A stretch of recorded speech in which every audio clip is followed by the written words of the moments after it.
मेरे प्रिय जिज्ञासुओं, आप सबों का बहुत बहुत धन्यवाद। आप सब जानना चाहते हैं कि मेरे गुरु कौन हैं। जिज्ञासुओं, ये सवाल हर जिज्ञासु के मन में उठना स्वाभाविक है। इसीलिए जिज्ञासुगण मुझे बार बार कॉल करके पूछते रहते हैं और पूछना ही चाहिए। जिज्ञासुओं, जब तक कोई मन चेतना से युक्त रहता है तब तक वह हर चीज़ जानने का चाह से पूछता रहता है। लेकिन जैसे ही मन चेतना ओफ हो जाता है और आत्म चेतना ऑन हो जाता है, वैसे ही सारे सवालों का जवाब अपने आप जान जाता है, अपने आप जान जाता है। क्योंकि मन से बाहर जो कुछ है उसे मन नहीं जान सकता, लेकिन जानने का चाह होता है। और आत्मा से बाहर कुछ है ही नहीं, इसीलिए चाह नहीं होता, बल्कि वह आपे आप सब कुछ जान जाता है, सब कुछ जान जाता है और जानकर शांत हो जाता है। जब आपकी भी मन चेतना ओफ हो जाएगा और आत्म चेतना ऑन हो जाएगा, तब आप स्वयं जान जाएंगे कि मेरे गुरु कौन है। जिज्ञासुओं, मन हमेशा अपने ज्ञान के आधार पर, अपने क्षेत्र सीमा के अंतर्गत, अपने द्वारा पदस्थापित पदाधिकारी एवं गुरुओं का नाम सुनना चाहता है। इसीलिए मन में ये जिज्ञासा उठता रहता है और जिज्ञासु आपका गुरु कौन है ये पूछता रहता है। तो जिज्ञासुओं, मन चेतना जब तक मेरा ओन था, मन चेतना जब तक मेरा ओन था, तब तक हमारे बहुत सारे गुरु हुए, बहुत सारे गुरु हुए, जिसका गिनती मेरे पास नहीं है। लेकिन इतना मैं कह सकता हूँ कि जितने भी मेरे गुरु हुए, उन हर एक गुरु से मैं वही चीज़ सीखा और प्राप्त किया जो मुझे प्राप्त करना चाहिए। मैंने अपने किसी भी गुरु का निंदा आलोचना नहीं किया, ना ही करूँगा। गुरु में कभी भी कोई बुराई देखने का प्रयास मैंने नहीं किया और ना ही करूँगा। मैंने जो भी किया केवल सत्य को ग्रहण करने का काम किया और असत्य को त्यागता गया। हमारे सारे गुरु हमारे लिए छत पर चढ़ने के लिए सीढ़ी के समान हुए, जो एक से बढ़कर एक हुए। जैसे सीढ़ी का पीढ़ा नीचे के पीढ़ा से हर एक पीढ़ा ऊंचाई की ओर बढ़ता जाता है और छत के सीमा में आते ही अंत हो जाता है, आगे गुरु रूपी सीढ़ी का जरूरत नहीं पड़ता है, क्योंकि वह छत पर पहुंच गया होता है। इसी प्रकार मेरे सारे गुरु मेरे लिए सीढ़ी का काम किए हैं और मैं आज परमात्मा रूपी छत पर विराजमान हूँ। मैं किसी भी गुरु के लिए गुरुद्रोही नहीं बना और न मेरे लिए कोई गुरु शिष्य द्रोही बने। मेरे भूतपूर्व सभी गुरु मेरे लिए आदरणीय हैं, सम्माननीय हैं, पूजनीय हैं और मैं उन सभी भूतपूर्व गुरुओं के लिए मेरे पंच तत्व से बना शरीर उन गुरुओं के चरणों के धूल है। जिज्ञासुओं, मन चेतना के अंतर्गत मन चेतना विशेष से युक्त गुरु का महत्व तत्व ज्ञान और ब्रह्म ज्ञान के अंतर्गत सबसे ऊंचा है, सबसे ऊंचा है। इन गुरुजनों से जो कोई भी जो कुछ भी सीखता है वह उनका ऋणी हो जाता है, क्योंकि ज्ञान का ऋण कोई चुका नहीं सकता है, ज्ञान का ऋण कोई चुका नहीं सकता है। इसीलिए साहेब कबीर ने कहा है, एक अक्षर शिष्य को, एक अक्षर शिष्य को जो गुरु देत बताए, पृथ्वी में कोई द्रव्य नहीं जो देकर ऋण उतराए, जो देकर ऋण उतराए। अर्थात अगर आप किसी गुरु से क लिखना भी सीखे हैं, एक लिखना भी सीखे हैं, या जो कुछ भी सीखे हैं, पूरे धरती पर ऐसा कोई धन संपदा नहीं है जिसे आप गुरु को देकर गुरु के ऋण से मुक्त हो सकते हैं। ऐसा गुरु की महिमा है जो सत्य है। जब कोई आत्मज्ञान प्राप्त कर आत्म स्थित हो जाता है, परमात्मा को प्राप्त हो जाता है, तब ही गुरु के ऋण से कोई मुक्त होता है। अगर जीते जी आत्म स्थित नहीं हो सके तो ऋण के वजह से गुरु शिष्य का खेल चलता ही रहेगा, चलता ही रहेगा, और सृष्टि चक्र घूमता ही रहेगा। यही अटल नियम है। जिज्ञासुओं, मैं आत्म स्थित हो चुका हूँ, जिसके कारण गुरु के ऋण से मुक्त हूँ। लौकिक भाषा के आधार पर वर्तमान में हमारे गुरु सीमा रहित सर्वव्यापी परमात्मा हैं, जिनके संपर्क में आप सब जिज्ञासाओं को,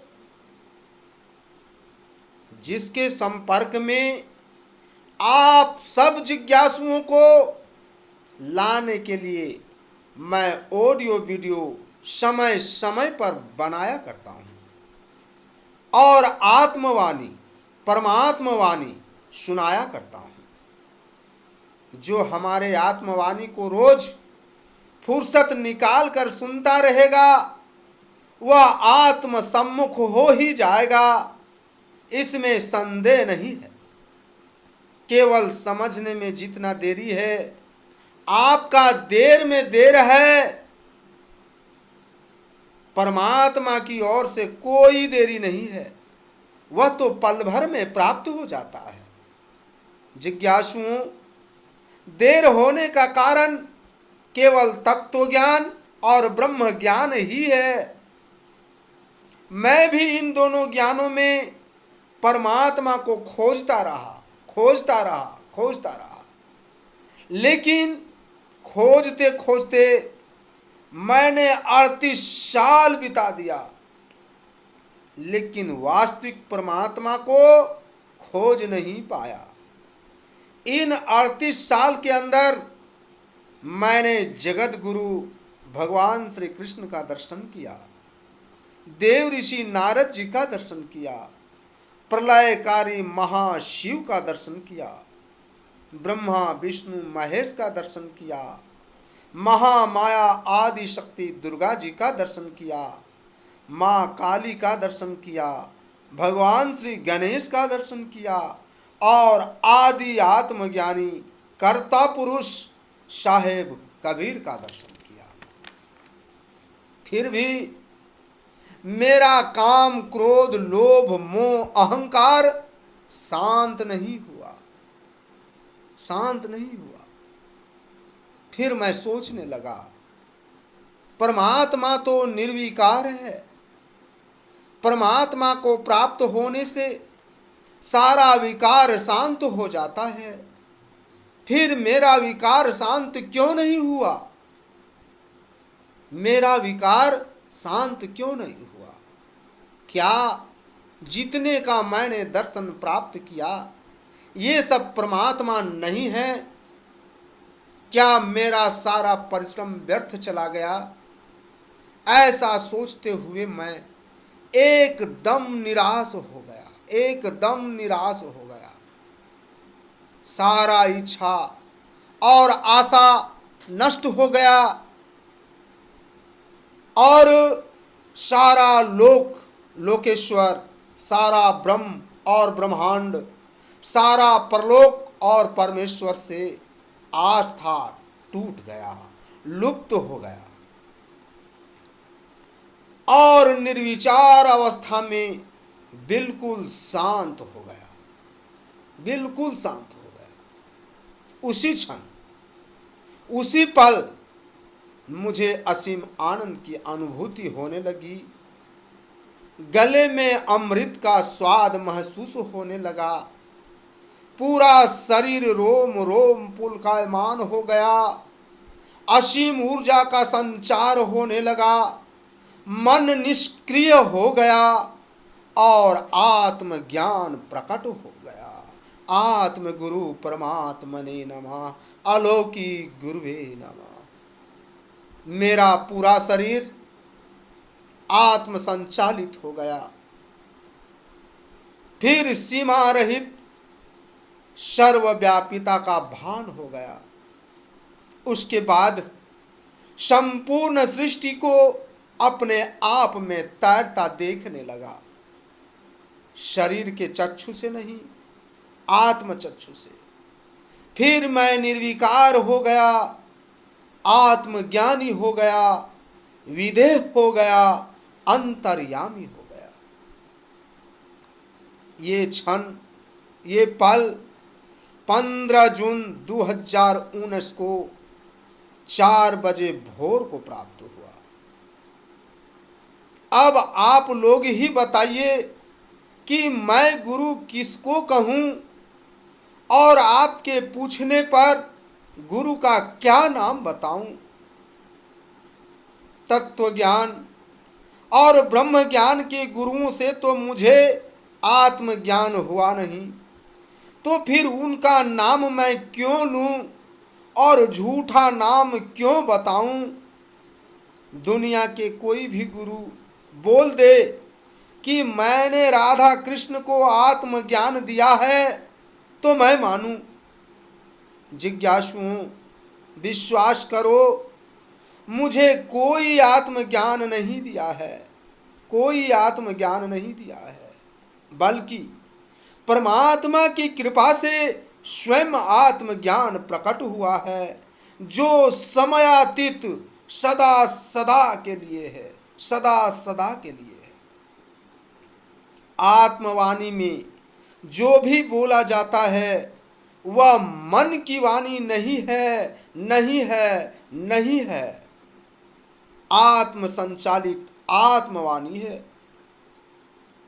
कोई पोथी, पुराण, वेद, शास्त्र, गुरु, सदगुरु का बताया ज्ञान नहीं है, क्योंकि इन सबों की बस की बात नहीं है, नहीं है, नहीं है।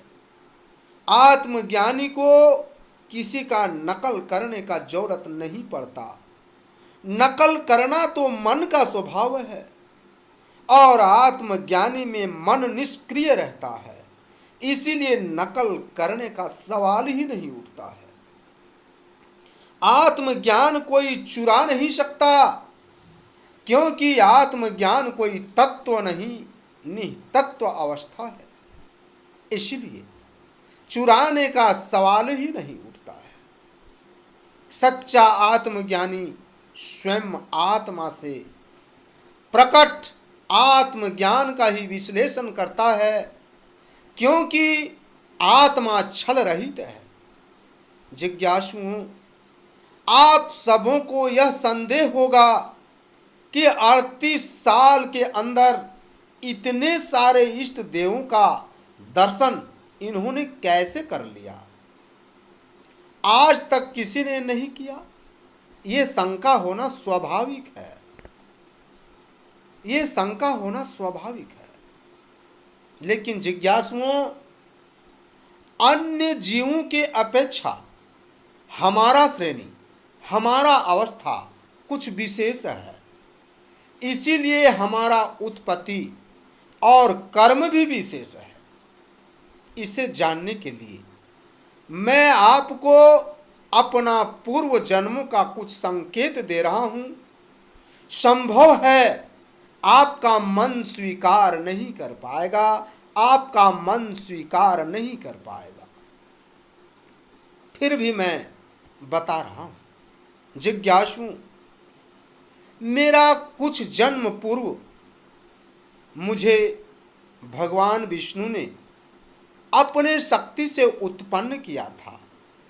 उस समय मेरा नाम श्वेत ध्वज था और मैंने रक्त ध्वज से युद्ध किया था। एक बार राजा वेन के दाहिने भुजा का मंथन किया गया था। उस भुजा के मंथन से मैं उत्पन्न हुआ था। उस समय मेरा नाम पृथु था। सारे पृथ्वी में एक छत्र राज था मेरा पृथु नाम से ही धरती को पृथ्वी कहा जाता है। एक जन्म नाग का हुआ था। मैं रास्ता पार कर रहा था। उसी बीच एक विशेष घुड़सवार के घोड़े के पैर से दब गया, जिसके कारण कमर टूट गया और मैं रास्ते में ही पड़ा रह गया। घुड़सवार जब लौट कर आया तो मुझे अपने बाणों से उठाकर फेंक दिया। मैं कांटों में जा गिरा। मेरे शरीर में हजारों कांटे घुस गए और मैं 6 महीना के बाद मर गया। इसका बदला लेने के लिए भगवान इंद्र के शक्ति से कुंती पुत्र अर्जुन के रूप में मैं उत्पन्न हुआ और भगवान श्री कृष्ण मेरे सारथी हुए और वह घुड़सवार भीष्म पितामह हुआ, जिसे मैं हजारों बाणों से छेद कर बाणों की सैया पर 6 महीना के लिए सुला दिया। इस प्रकार बदला पूरा हुआ। इस जन्म में भगवान कृष्ण ने मुझे आत्मज्ञान दिया था। इस जन्म में भगवान कृष्ण ने मुझे आत्मज्ञान दिया था, लेकिन मैंने भगवान कृष्ण को प्रसन्न नहीं किया था। इसलिए मोक्ष नहीं हुआ और परिस्थितिवश भगवान शिव के श्राप से कली युग में परिलोक नामक राजा के पुत्र ब्रह्मानंद के नाम से उत्पन्न हुआ। फिर दोबारा अभी वर्तमान में मेरे माता पिता के जो भी संतान होते थे जन्म लेते ही मर जाते थे। इस प्रकार 8 संतान की मृत्यु हो चुकी। तब मेरे माता पिता ने सिद्ध महापुरुषों से पुत्रेष्ठि यज्ञ करवाए, जिस यज्ञ के प्रताप से मेरा उत्पत्ति हुआ और सिद्ध पुरुषों ने मेरा नाम अमृत रखा और माता पिता ने मेरा नाम राधा कृष्ण रखा। जिज्ञासुओं, ये मेरा संक्षेप एवं सांकेतिक इतिहास है, लेकिन आप लोगों को इस इतिहास पर तर्क वितर्क कर उलझना नहीं है, क्योंकि इससे आप लोगों का कोई लाभ नहीं होगा। हमसे आत्मचेतना के सर्वज्ञतावश प्रेरणावश बोला गया। इन सब विशिष्ट जन्मों से होकर मैं आया हूं, इसका मुझे कोई गर्व नहीं, अहंकार नहीं। न मैं अपने आप को महान श्रेष्ठ साबित करना चाहता हूं। ये मेरी आकांक्षा नहीं, ये मेरी लालसा नहीं। अरे वह सब विशिष्ट जन्म किस काम का, जब मैं अपने आप को ही नहीं जान पाया, परमात्मा को ही नहीं प्राप्त हो पाया। वह विशिष्ट जन्म किस काम का, अपने आप को तो मैं इस जन्म में जाना हूँ, अपने आप को तो मैं इस जन्म में जाना हूँ, परमात्मा को प्राप्त हुआ हूँ। इस जन्म से ही मुझे परमात्मिक आत्मिक अवस्था प्राप्त हुई है। इसीलिए बीते हुए जन्म पर मुझे तनिक भी अहंकार नहीं है, तनिक भी अहंकार नहीं है और ना ही होगा। इसलिए आप सबों से भी यही निवेदन है कि हमारे बीते जन्मों को ध्यान में न रखते हुए केवल हमारे आत्मवाणी पर ध्यान दें, केवल आत्मवाणी पर ध्यान दें, आत्मवाणी ध्यान पूर्वक सुने और समझें और वैसा ही हो जाए, तभी परमात्मा को आप भी प्राप्त हो जाएंगे, अपने आप को जान जाएंगे, जो एक सच्चे जिज्ञासु का अंतिम उपलब्धि है। इससे बड़ा और कोई उपलब्धि नहीं होता है। मेरे आत्मवाणी अगर आपके अंतरात्मा को छू रही है, आपका मन अपने गलती को समझ रहा है, परमात्मा को प्राप्त होने का विलंब सहा नहीं जा रहा है, समस्त सृष्टि और सृष्टिवासी से मुक्ति मोक्ष की आशा टूट रहा है या टूट गया है, हमारे आत्मवाणी को सुनकर आप में ऐसा घटित हो रहा है, तो ही मुझे आत्मज्ञानी समझे, तो ही मुझे आत्मज्ञानी समझे। और मैं उन्हीं के लिए केवल आत्मज्ञानी हूँ, केवल उन्हीं के लिए मैं आत्मज्ञानी हूँ। अगर आपके साथ ऐसा घटित नहीं हो रहा है तो मैं आपके लिए मूर्ख ही हूँ और मूर्ख ही समझे, क्योंकि अंधे को दिन और रात एक समान होता है। अंधे को दिन और रात एक समान होता है। उल्लू को सूर्य का प्रकाश अच्छा नहीं लगता, इसीलिए सूर्य को वह मूर्ख कहता है और उसके लिए सूर्य मूर्ख ही है, क्योंकि सूर्य उल्लू की इच्छा के विरुद्ध काम करता है। उल्लू अंधकार चाहता है और सूर्य प्रकाश कर देता है, तो सूर्य उल्लू के लिए मूर्ख है कि नहीं? स्वयं विचार करें, स्वयं विचार करें। जिज्ञासु, मैंने जितने इष्ट देवों का दर्शन किया, विशेषता के आधार पर कोई बड़ी बात नहीं है, लेकिन विशेषताहीन जीवों के लिए बहुत बड़ी बात है, बहुत बड़ी बात है। इसमें कोई आश्चर्य ना करें।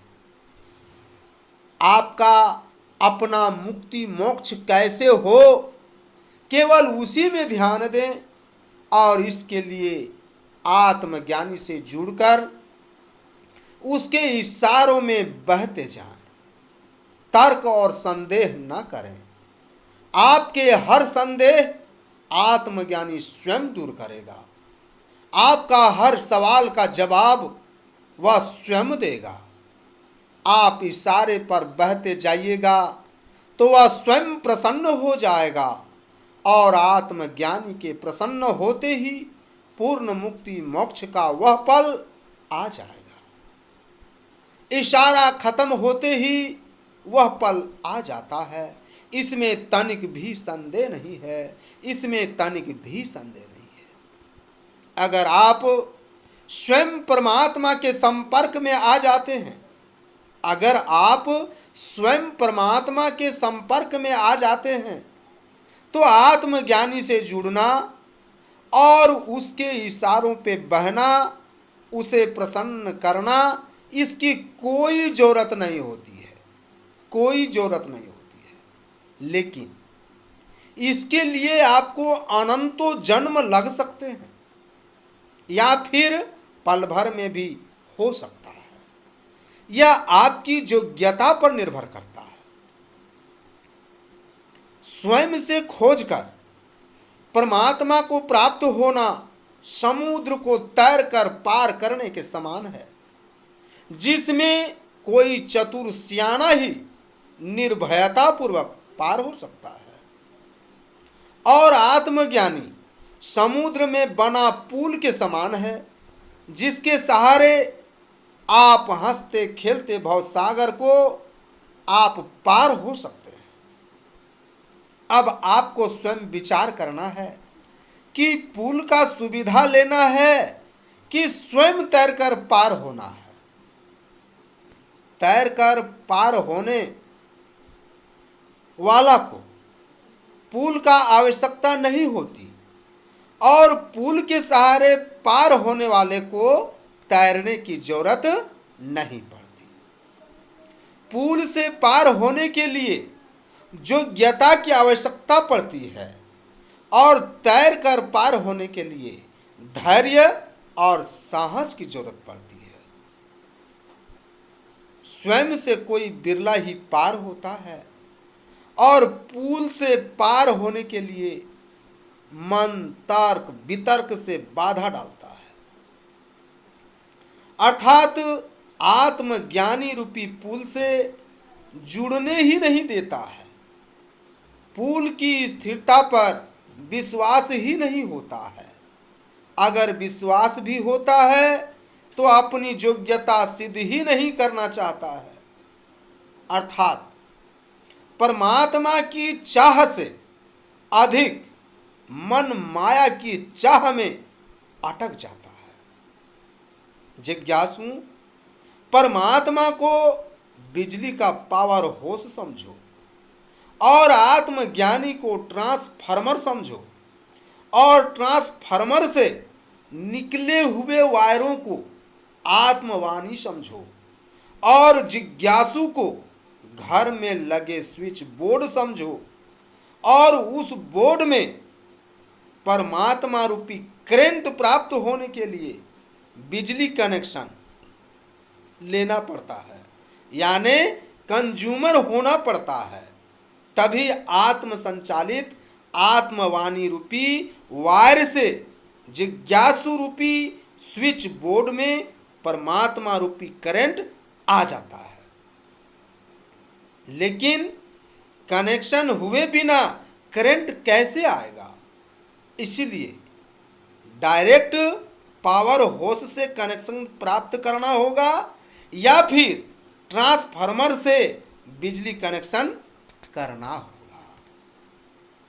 अगर अब भी समझ में नहीं आया तो तर्क वितर्क करते रहिए, भ्रम में भ्रमण करते रहिए, तत्व ज्ञान और ब्रह्म ज्ञान में उलझे रहिए, दिमाग लगाते रहिए। समय निकल रहा है और निकल ही जाएगा और शरीर नष्ट हो ही जाएगा, इसमें तनिक भी संदेह नहीं है। जातस्य ही ध्रुवं जन्म जातस्य ही ध्रुवं मृत्यु ध्रुवं जन्म मृतस्य च तस्माद् परिहार्थेन नानुशोचि तु महर्षि। अर्थात जिसका जन्म हुआ है उसका मृत्यु निश्चित है और जिसका मृत्यु हुआ है उसका जन्मना भी निश्चित है। नास्तो विद्यते भावो न भावो विद्यते सता उभयोरपि दृष्टो अंतस्तत्वदर्शी भी। अर्थात असत्य का अस्तित्व नहीं है और सत्य का अभाव नहीं होता है। जिसका अभाव होता है वह आप नहीं हो, जिसका कभी अभाव नहीं होता वही आप हो और वही परमात्मा है। लेकिन अभाव होने वाले चीज को एक ही बार त्याग कैसे करें? और कभी न अभाव होने वाले परमात्मा को कैसे प्राप्त हो जाए, इसी का भेद साधना प्राप्त करना आवश्यक है, जो आत्मज्ञानी से प्राप्त होता है। और आत्मज्ञानी से प्राप्त करने के लिए अपनी योग्यता सिद्ध करना पड़ता है। अपनी योग्यता सिद्ध कर आत्मज्ञानी को प्रसन्न करना पड़ता है। इतना सा तो बात ही है, लेकिन जिज्ञासुओं को समझ कर भी समझ में नहीं आता है। जो जो समझता गया उसका झमेला खत्म हो गया, उसका झमेला खत्म हो गया। दूध हर कोई पीना चाहता है, लेकिन गाय पालना नहीं चाहता है। दूध हर कोई पीना चाहता है, लेकिन गाय पालना नहीं चाहता है। दूध हर कोई पीना चाहता है, लेकिन दूध का मूल्य चुकाना नहीं चाहता है। ऐसे जीव गाय पालने और दूध पीने का लाभ कैसे प्राप्त कर सकते हैं? जिज्ञासुओं, विशेष क्या कहूँ, आप सब होशियार हैं और सब समझदार हैं। आत्मज्ञानी जगाने का काम करता है और जगाने में ही लगा रहता है। जो नहीं जगा उसका जग रह गया, यानी उसका संसार रह गया। जन्म मरण आवागमन सृष्टि चक्र रह गया। जो नहीं जगा उसका जग रह गया, और जो जग गया, जो जग गया उसका जग गया, यानी उसका संसार खत्म हो गया, मिट गया। आवागमन चक्र खत्म हो गया। सारा भवसागर, सारा संसार, पूर्ण संसार ही चला गया, यानी नष्ट हो गया। उसी को कहते हैं जग गया। तो जो जग गया उसका जग गया और परमात्मा को प्राप्त हो गया। आत्मगुरु परमात्मने नमः। अलौकिक गुरुवे नमः। धन्यवाद।